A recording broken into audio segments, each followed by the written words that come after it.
Hello. I was just looking at this on Instagram this morning. So I was looking at the Discogs. Well, it was on my feed, the Discogs post. Discogs is a, what do you call it, internet?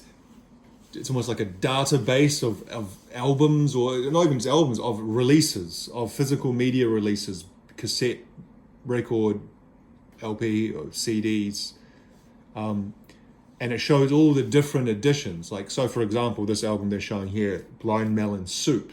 When that was released in 1995, I assume there were different variations or editions of that. There's usually a North American US edition and a European UK pressing or edition, and then there's often an Australasian one for Australia and New Zealand, and of course, not the most famous, but people often talk about Japanese editions because they often include bonus tracks or other sorts of kind of extras.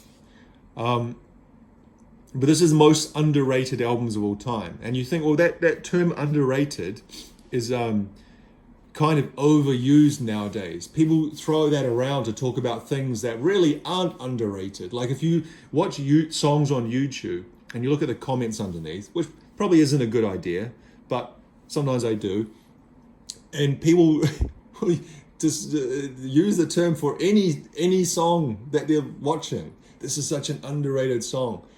Like just things that like super famous, super acclaimed songs that couldn't be more rated, and people are still going, this is the most underrated song ever.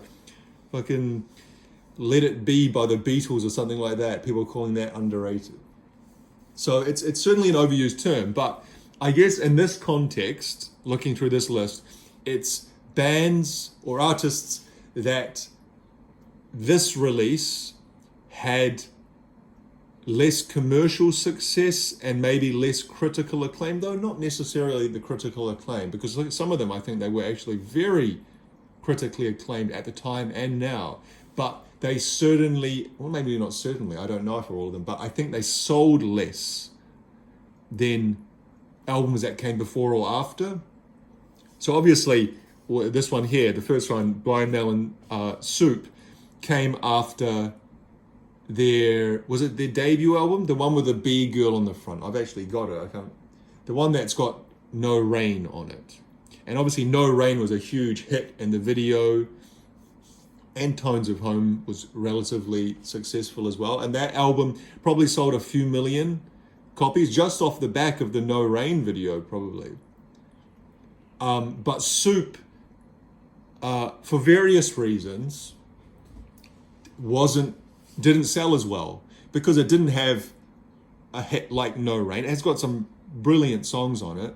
I think the first single was Toes Across the Floor, which had a good video, but it just wasn't as well known as No Rain. And also, they didn't tour extensively because Shannon Hoon was going through pretty terrible drug addiction problems, and then he died. What year did he die? This kind of maybe the next year, 96, I think he died. He either died 95, 96. So he was gone. And the band was, even though they did continue in different forms after, at that time they were, for all intents and purposes, over. There was nothing to support the album because the band kind of didn't exist anymore in that way. And so it just didn't sell and is not remembered in the same way as the previous album. So that's what I think they mean in underrated in this context, in comparison. So the ones that they show here are Midnight Vultures. So I'll show which ones I have. I've got Midnight Vultures. This came out in 1999. So they say Midnight Vultures, Beck's coy humor with homage and parody, with irreverent lyrics belted over G-funk and electro instrumentals. The record captures the cheeky late-night TV vibe that came with the end of the millennium. That's an interesting kind of write-up, or kind of a comparison, or kind of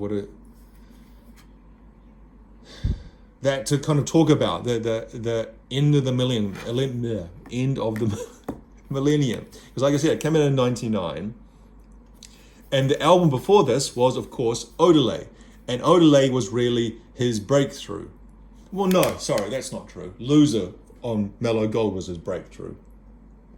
But Odelay was a pretty huge album from memory at the time. It came out around 95, 96, and it had Where It's At, and Devil's Haircut, and Jackass, and New Pollution. I feel like I'm forgetting another song off it. I think those are all the big singles. But it was, even apart from that, it's a great album. Kind of like end to end, I feel Odelay is kind of almost like a perfect album. So personally, I prefer Odelay over Midnight Vultures, but Midnight Vultures is still a great album. And it was kind of, it didn't have the critical acclaim of Odelay when it came out. And so maybe now in retrospect, people can say, well, this feels underrated. But I remember at the time, it wasn't as well regarded. Sex Laws was the first single, and I can't even remember what other songs they had as singles off this. But it always felt to me a little bit, like they say here, coy humor, they said. I don't want to show my phone too much here because I'm going to show something I don't want to show, but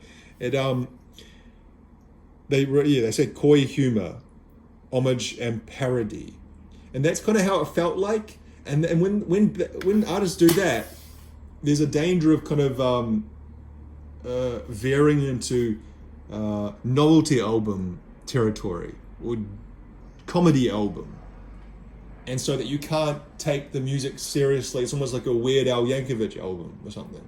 And I'm not saying that's what it was, but I can kind of feel that with some of the songs, like it's too tongue-in-cheek, like a song like Get Real Paid or Hollywood Freaks.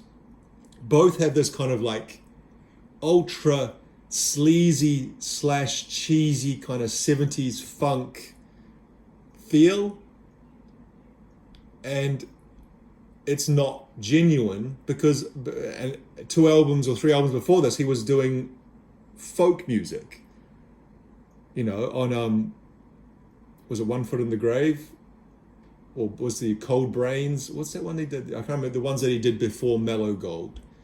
And you could say Mellow Gold was more of a kind of a pastiche of different bits and pieces, and even Odelay, you know, there was country and all sorts of bits and pieces in there, but in a more straightforward way. But regardless, they're classing this as underrated. It's a good, I'm not saying it's a bad album. It's a good album. I bought this when it came out back in 1999.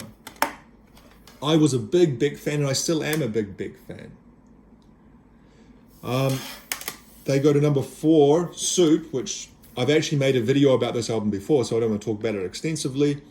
As one of the great underrated bands of the 90s, Blind Melon Soup has become an if you know gem from an expansive time in alternative music's history. Well, that's true that the 90s, even now I'm still discovering albums from the 90s of this kind of alternative music sphere, you know, of bands, kind of lesser known bands. And there's just so much stuff out there that I had no idea existed, that you could certainly class as underrated in that way. But this is a great album. It's a brilliant. I think it's better than the album before this, produced by Andy Wallace. And it's just, I think Shannon Hoon's death just took the wind completely out of the sails of it. Maybe it's a little bit less commercial overall sounding compared to something like No Rain and Tones of Home from the singles from that first album. But a brilliant album. 3, they say, Ram by Paul McCartney. Now, I don't know this, and this is one of those albums that I have actually heard referred to before as disappointing, not underrated. Like when it's there's so many, you know, the British music press, when it existed in its physical form, magazines like Q magazine that kind of focus on the more kind of legacy acts or I guess like Mojo as well, or Uncut. They do so many retrospectives of McCartney's solo career, stuff through the 70s and 80s with Wings, and then onward up into the present. And this, whatever I've ever read about this, they've always said it was a disappointment, or it's kind of a low point of his career. I've never really seen it referred to as underrated before. So they say, once deemed irreverent and left field, Ram is now viewed more favorably, so maybe this is like a recent thing, as a playful and entertaining collection of songs that showcase the Liverpudlians' lighter side. 2, Portishead. Now this one, I can remember when this came out in 97. This had massive critical acclaim. Portishead have always been a critical darling. Now maybe they're talking about in comparison to the album before this, to Dummy. And Dummy is seen as a landmark album in the trip hop, even though I'm sure the band doesn't want me to say that word because they all seem to be fucking terrified of it. But it is, as much as Blue Lines by or Protection by Massive Attack, of that sonic world. And whereas this was more of a continuation of that with some evolution, maybe it's not considered as much of a landmark, but it's still an absolutely 10 out of 10 A+ album. And it is, everything I've ever seen written about it has been the same. And when it came out, they've always held that place of being like the cool band. You know, loved by cool people and by the critics, and just, I can't imagine this being seen as underrated in any way, ever. But due to Dummy's legacy, okay, well, that's what I just said, the group's self-titled sophomore effort often gets lost in conversation. Almost void of outside material, this album is full of smoky background vibes and spectral storytelling.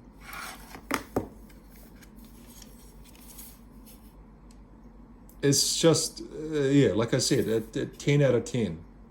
It's almost a perfect album. I've actually been listening to the live album, the one they did, was it Roseland Ballroom in New York? I've been listening to that a lot recently, and that's amazing as well. It's just a band that had that stretch in the 90s where they just put out perfect music. But nonetheless, it's considered underrated, apparently. I think I mentioned this in another video, that it was recently the 30th anniversary of Dummy. Might have been late last year, or maybe it was this year. When did Dummy come out? It was Dummy 1994, 1995. I think it was 94, wasn't it? Because this came out in 97. And apropos of nothing, or maybe it was apropos of something, but I followed Jeff Barrow on Instagram, and he made a post saying, all these people messaging me and asking me what I'm going to do for the 30th anniversary of Dummy. I can't remember what he said, but basically he was like angry about it. Angry that people were celebrating it. Well, maybe not that they were celebrating it, but that he basically didn't want to be reminded of it, and that he has to keep moving. It rubbed me the wrong way. And I've thought about it a lot. He has the right to say whatever he wants. It's his music and his life. But when artists do that,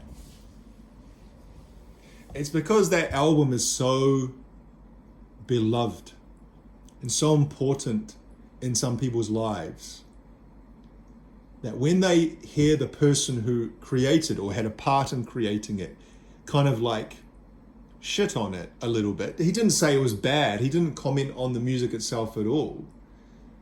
But kind of like saying that it's not worth my time to even mention this thing. It kind of hurts a little bit, I think, when you invest so much of yourself in that music. It's like Mike Patton in Faith No More. How for so long, anything he said about that band was just negative. And the music, I'm not even talking about the guys, but the music itself. And for me, being such a massive Faith No More fan in my youth, and even still today, it always kind of pissed me off a little bit. Or hurt.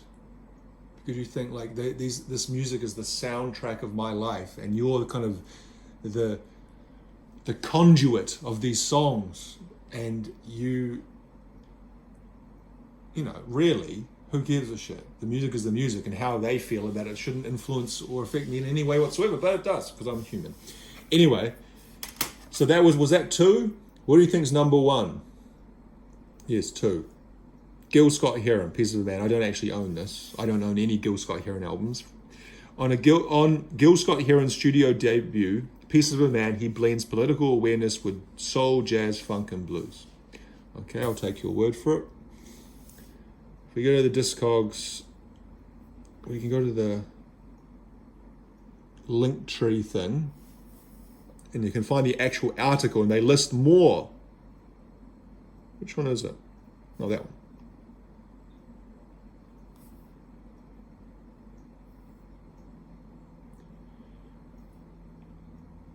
So we'll go, actually I'll just flick through. A lot of these are that I don't actually know, but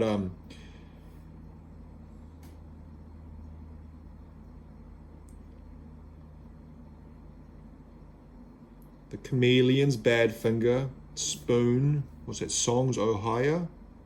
Is that the name of the band? Songs Ohio.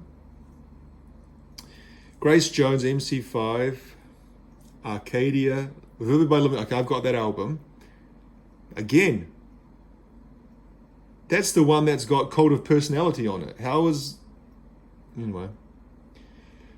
War on Drugs. This is the one that I did a video about recently, how I wanted to get rid of it and how I've never been able to connect with this album. It's considered the 17th most underrated album. Count Bass D. TV on the Radio, Wilco. Remember them? TV on the... You don't hear about them nowadays, do you? They were the next it band for a while, but then they just kind of faded and you never hear anything. Built to Spill, Ministry. Mark Flanagan Band. The in sound from Way Out. I've got that. Isn't this just a compilation? I'm sure. Anyway, I've got that. The Damned, Stereo Lab, that's a great album. Again, don't see how that is underrated. You see that included in lots of greatest albums of the of that era. Okay, talk. I've got this one, so I was going to talk about this. I was going to talk a little bit about this. Now it's funny that they included this Spirit of Eden. I got this secondhand for $1 a couple of years ago, and I put it on. I listened to it, and I didn't rate it at all. I found it to be quite boring. And subsequently to that, I've seen it included on so many lists as majorly influential and a super important album, and like this super underrated and just kind of lauded again and again and again. Every time I see it, I find it quite funny because it's just, I rarely thought it was not great at all. And saying I've only listened to it once. I listened to that initial time when I bought it and was so kind of bored by it that I never gave it another chance. And it certainly seemed like the kind of album that needed a lot of time to get into. It was not an instantaneous. So mate, that's on me. But it's kind of funny that it's included here as the 7th most underrated album. 6, Tears for Fears, The Seeds of Love. Now this came out in 89. This came out, I think the album before this was Songs from the Big Chair. I might be wrong on that. There might have been something in between. I might check that. Songs from the Big Chair was the album that had, Everyone Wants to Rule the World and Shout, which are, obviously by far their biggest albums. Biggest songs. And so coming out with anything after that is going to be hard to maintain. This album also sounds very, in my opinion, influenced by the Beatles. If you listen to that single, the Seeds of Love single, or so is it Sowing the Seeds of Love, I think it's called. Very, very influenced by the Beatles. Okay, so I'm looking here, Tears for Fears discography. Yes, okay, so Songs from the Big Chair, 85. They had a 4-year break, The Seeds of Love in 89. So yes, the Songs from the Big Chair was a big album. It had 6 singles, including Shout, Everybody Wants to Rule the World, and Head Over Heels. Probably their 3 biggest songs, I would guess. And I'm going to guess that it probably sold, a fair number of copies. 9 million, so let's say 9 to 10. We're 5 times platinum in the US. So they certainly broke into the American market. Get out. Whereas this came next, and I don't know how, I'm not going to look at how much this sold, but I'm almost certain that it sold less than Songs from the Big Chair. Famous Last Words. Oh, I remember when I bought this as well. I think I did a video about this. And how I said I didn't like the song Woman in Chains. And maybe also Bad Man's song I didn't like. Now, one of them was overly long. It goes on for it doesn't have the running times here. There's one song that goes on for about 8 or 9 minutes. It's either Woman in Chains or Bad Man's song. It actually might be Bad Man's song now that I think about it.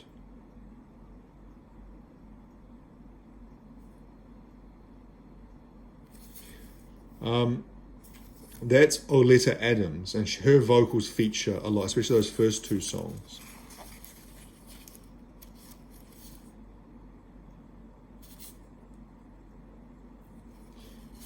Just, it didn't sell as well as that, and I don't know about the critical reception. I actually have no idea, but it was their place in popular culture took a step down from where they had been in the mid-80s. And so I guess that's why it's considered to be a, what do they call it? Underrated album. But like I said, that word underrated, a lot of underratedness comes down to subjective feeling. Like how you feel about a band, and you feel, oh, this band should have more. It's like I don't know, like for example, like Megadeth. Seeing as they just announced yesterday that they're going to be ending for the second time, and they're going to release their last album. I don't know. I don't know. Maybe they're going to keep touring, but just I don't know. Regardless, a lot of people love Megadeth. And I like Megadeth. Megadeth has got some great albums. Those albums from the 80s and the 90s. To be honest, I actually like some of their 90s stuff more than their thrash stuff. Their early thrash stuff. But regardless, a lot of people kind of think Megadeth are great and better than Metallica. And they use people talk about that. Oh, Megadeth is so underrated in those thrash bands. Which is ridiculous in itself, because they're probably the second, maybe Slayer is probably second, but they're in obviously the big 4, and they sold millions of albums. But people say, oh, they're better than Metallica, they're underrated, and it's like, well, that's your opinion. In my opinion, they're not. In my opinion, the first 5, not even the first 5, everything up to Saint Anger by Metallica is better than. I want to talk about an average. Of course, there are songs on some of those Load and Reload albums that I don't like, but I'm talking in average. The average Metallica album, certainly in the 80s, and then through the 90s was better than the average on a Megadeth album. I don't like Dave Mustaine's vocals. I think some of their songs are too long and fiddly. And I like people like his guitar work, and he is an amazing guitarist, Dave Mustaine. Far better guitarist than Kirk Hammett. But it's just, yeah, I that's my subjective thing. I'm not saying that that's like the golden rule that fucking Metallica is better than Megadeth, but that's entirely subjective. To say Megadeth are underrated is silly, because they, in all senses we usually judge it, they're not. And if it's just about your personal feeling, well, then that's your personal feeling. And yeah. Anyway, I just thought I'd talk about something a bit different. Underrated albums. If you look at those, if you show that picture to someone and say, what is something all these albums have in common? Or is there a theme that all these albums share? I'm not sure if anyone would say they're underrated. But actually, now that I think about it, I'm going to take Portishead away, because Portishead, I think, just does not fit. It doesn't fit the brief. But those four, yes, actually, I think I would. Well, that one I don't really know enough about, but certainly those three, you'd say, well, they came after big albums. They came after commercial success, and maybe the commercial success of these albums took a step down. I don't know how big Talk were in the 80s. Anyway, we'll leave it there. Thank you for watching.